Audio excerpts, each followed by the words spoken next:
Good morning students.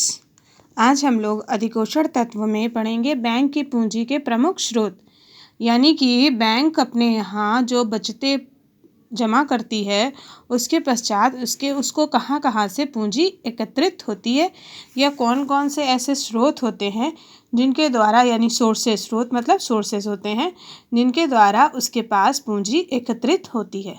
सबसे पहले क्या आता है? अंश पूंजी, जैसे कि लिखा हुआ है, बैंकों की स्थापना एक संयुक्त दायित्व वाली कंपनी के रूप में होती है।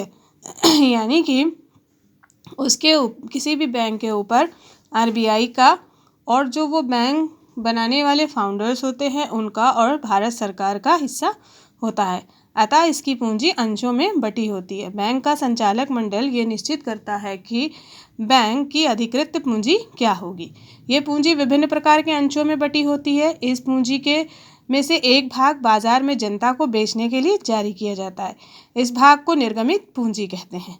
यानी कि वहाँ पर जितने भी संचालक मंडल में सदस्य होते हैं वो ये निर्धारित करते हैं कि किसी भी बैंक की अधिकृत पूंजी, यानी उसके अधिकार में कितनी पूंजी होगी, उसी अधिकृत पूंजी में से जितना भाग निर्गमित किया जाता है आम जनता के लिए, उसे निर्गमित पूंजी कहा जाता है।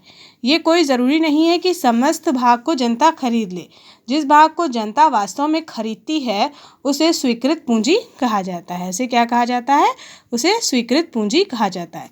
स्पष्ट है कि निर्गमित एवं स्वीकृत पूंजी बराबर नहीं होती।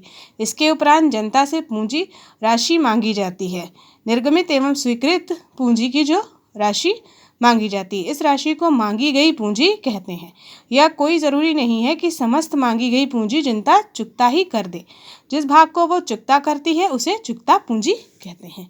ये देखिए जिसे लिखा हुआ है, यानी कि अंश पूंजी विभिन्न भागों में बटी होती है। अधिकृत पूंजी, निर्गमित पूंजी, स्वीकृत पूंजी, मांगी गई पूंजी और चुकता पूंजी के रूप में। उसके बाद में आता है जमा राशियाँ। जमा राशियाँ जैसे बैंक में विभिन्न प्रकार के खाते होते हैं, चालू खाता, सावधि खाता, बचत खाता। इन खातों के द्वारा जो जमा राशियों पर ब्याज देता है वो ब्याज लाभ से जनता अपना धन थोड़ा थोड़ा करके जमा करती है। ये धन जमा जो इतना एक बड़ी पूंजी बन जाता है और चालू खाते प्रायः व्यापारियों एवं उद्योगपतियों द्वारा खोले जाते हैं, तो इसमें अधिकांशतः जमा राशि चालू खाते के रूप में प्राप्त होती है। उसके पश्चात आता है ऋण। जमा राशि भी एक प्रकार से ऋण का रूप होती है, क्योंकि इस जमा राशि को बैंक को मांगने पर तुरंत लौटाना होता है। जब जमाकर्ता बैंक से इतनी नगद राशि मांग करते हैं तो बैंक अपने साधनों से जुटाई गई पूंजी से पूरा नहीं कर पाते, तो बैंक को ऐसे असाधारण परिस्थितियों में केंद्रीय बैंक, अन्य बैंकों एवं सरकारों या वित्तीय संस्थाओं से ऋण लेना पड़ता है।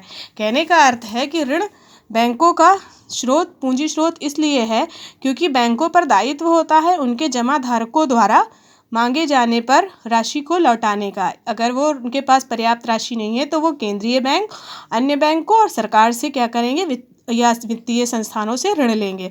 उसके बाद आता है साख का निर्माण। बैंक के पास जो भी धन जमा के रूप में होता है वो आमतौर पर जनता एक साथ बैंक से नहीं निकालती, वरन थोड़ा थोड़ा करके निकालती है।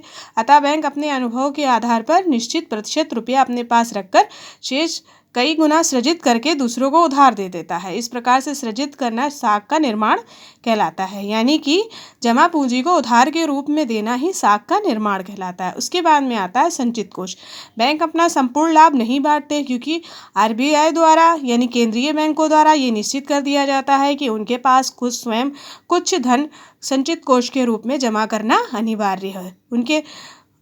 तो यहाँ पर लिखा है क्योंकि बैंक के पास जो भी धन जमा के रूप में आता है उसे जनता एक साथ बैंक से नहीं निकालती, जिससे बैंक के पास रुपया अधिक मात्रा में एकत्र रहता है और वो एक बहुत बड़ी पूंजी बन जाता है। धन्यवाद।